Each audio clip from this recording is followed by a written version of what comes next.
My name is Kyle, and I'm a rising senior at Prospect High School. For my project, I chose the posture corrector.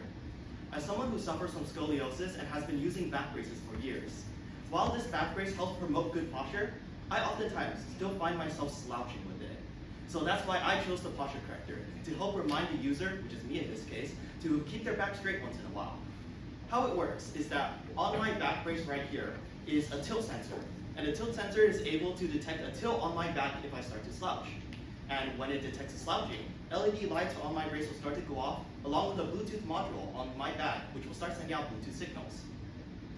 As I'll now demonstrate by attaching it to a battery pack. Right now, I have proper posture, therefore lights do not go off. Now I'll demonstrate my posture at home. Sorry, Mom. And as you can see, the lights start going off. But there's also another part. Over here, I have a Bluetooth app that I have made using the MIT App Inventor. With this, I'm able to connect to a Bluetooth module on my back, so I can remind myself using my phone to send notifications if I have poor posture.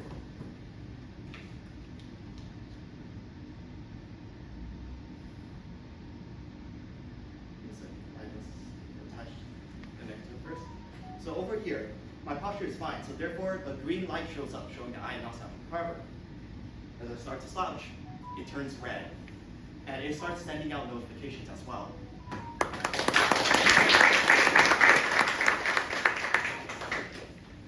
One of my greatest challenges when working on this project was the initial inconsistencies with my material. Originally, I used something called a flex sensor, which is a piece of plastic with conductive ink that is able to detect resistance when it is bent.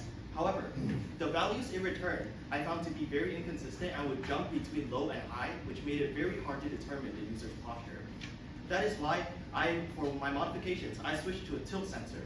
The way a tilt sensor works is on my back, there is this pill-like capsule, and on one side there's two pins, and within the capsule as well is also a metal ball. So currently, as my posture is fine right now, the ball is not touching the two pins. Therefore, electrical current is not able to pass through those two pins.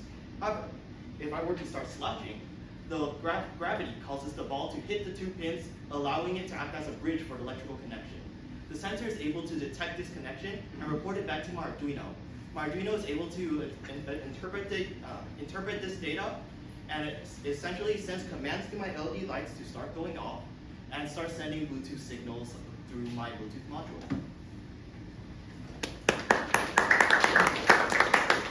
In the future, I would like to create a CAD protection for my back, as currently my Arduino and my sensor are out in the bare, which makes it very susceptible to external damage.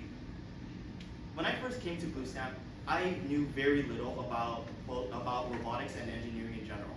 However, with guidance from my instructors and the proper resources, I was able to learn things such as soldering and wiring, and also topics like voltage dividers for my flex sensor.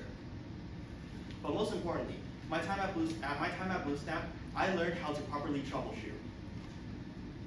This included things such as going through Arduino libraries documentations to find out what functions my code would do, or it would be isolating parts of my project to find where issues lie.